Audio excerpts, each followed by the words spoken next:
So, if you're a professional over 30, you've probably noticed something. It's just getting harder to stay in shape, right? Well, you are not imagining it. In this explainer, we're going to break down exactly why that's happening. And trust me, the reasons are probably not what you think. I mean, this is the big question, isn't it? You're working hard, you're crazy busy, maybe you're not even eating that differently than you used to, but the number on the scale just keeps creeping up. It can feel like you're fighting this impossible uphill battle, but you're not alone in this, and it is definitely not a personal failure. You know, we've all heard the same old advice. Just eat less and move more. Simple, right? But for busy working professionals, that advice completely misses the point.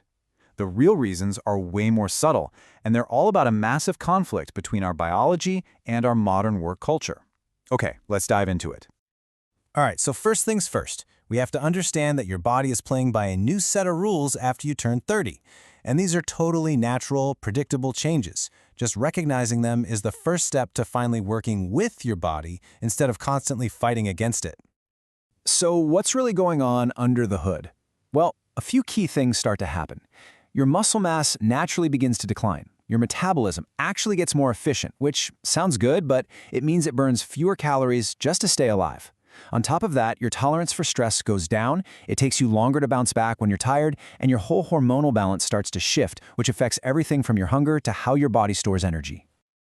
Now, listen up, because this is the core idea of this entire explainer. These biological shifts, they're not actually the problem. The real problem is how they collide head-on with the demands of modern professional life. We're talking long hours, constant deadlines, and high stress. That collision, that's the real culprit behind the weight gain. And that brings us to the single biggest driver of weight gain for professionals. This nasty, vicious cycle we're going to call the professional stress loop. It's this quiet, invisible process that can totally sabotage your health goals without you even realizing it. So here's how it works. It all starts with that high mental pressure from your job. That triggers your body to release the stress hormone cortisol. Now, high cortisol is like a megaphone telling your body to store fat, especially around your belly, and it cranks up your cravings for sugary, high-energy foods. Then all that stress leads to poor sleep, which makes your cortisol levels even worse the next day. So you wake up exhausted, your energy is in the tank, and your brain just screams for a quick fix. You know, sugar, refined carbs, and boom, the cycle starts all over again. And if that stress loop wasn't enough, there's another major issue layered on top, the blood sugar roller coaster. When your work schedule's chaotic and unpredictable, guess what else becomes unpredictable? Your eating schedule. And that causes these wild swings in your blood sugar, which basically keeps your body in constant fat storage mode. Does this day look a little too familiar? You're rushing in the morning, so you skip breakfast. By 10 a.m., you're absolutely starving, and you grab whatever's easy, maybe a pastry. You're so hungry by lunch that you eat a huge, heavy meal, which leads right into that classic 3 p.m. afternoon slump. Then you get home, totally wiped out and craving comfort food, which, of course, leads to late-night snacking. See, this isn't a failure of willpower. It's a structural problem created by the very rhythm of the modern workday. Okay, let's circle back for a second to one of those biological changes, because this is a big one. After you turn 30, you can lose anywhere from 3 to 8% of your muscle mass every single decade if you're not actively working to maintain it. So, why is losing a little muscle such a big deal? Because muscle is your body's metabolic engine. It's what burns calories 24/7, even when you're just sitting at your desk.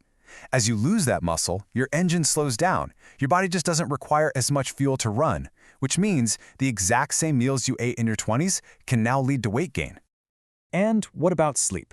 We mentioned it in the stress loop, but here's the hormonal double whammy it causes. Not getting enough quality sleep makes ghrelin, the hormone that screams, "I'm hungry," go way up. At the exact same time, it makes leptin, the hormone that says, "Okay, you're full, you can stop eating," go way down. So you literally feel hungrier and less satisfied. It's a perfect recipe for overeating. Okay, so we've laid out the problem pretty clearly. But here's the good news. You do not need some extreme, punishing diet to fix this. The solution is actually in small, strategic changes that work with your new biology, not against it. Let's get into the playbook. First, let's just identify the common traps people fall into. Things like, basically starving yourself all day and then eating a massive dinner. Or living on quick convenience foods and refined carbs. Or slamming coffee late in the afternoon. Forgetting about protein and fiber is a huge one. And so is eating while you're distracted, answering emails. Your brain doesn't even get the memo that you've eaten. Recognizing these patterns is the first step to changing them. So here's the crucial point. Forget about a total life overhaul. For a busy professional, that's just overwhelming, and it's not going to stick. The goal here is to make small, smart, strategic upgrades to the routine you already have. So what can you actually do? Here are some really high-impact habits. 1. Start your day with protein and fiber to get off that blood sugar roller coaster. 2. Just keep water on your desk and sip it all day. Hydration is key for energy. 3. Try a short 20-minute walk after meals. It's amazing for blood sugar and crushing that afternoon slump. 4. Add just 2 strength training sessions a week to rebuild that metabolic engine. 5. Keep healthy snacks nearby so you don't reach for junk when stress hits. And finally, get some morning sunlight. It actually helps reset that cortisol rhythm that your job is messing up. Seriously, these are small hinges that swing big doors. And once you've got those basics down, you can start exploring some next-level strategies. You could try an eating window, say, only eating between noon and 8 p.m. to give your digestive system a break. You could try a digital detox an hour before bed for way better sleep. You can meal prep on Sunday to take the guesswork out of the busy week. And you can set a simple step target to make sure you're moving enough. The whole key here is to build slowly and in a way that you can actually sustain. But ultimately, this isn't just about a checklist of things to do and not do.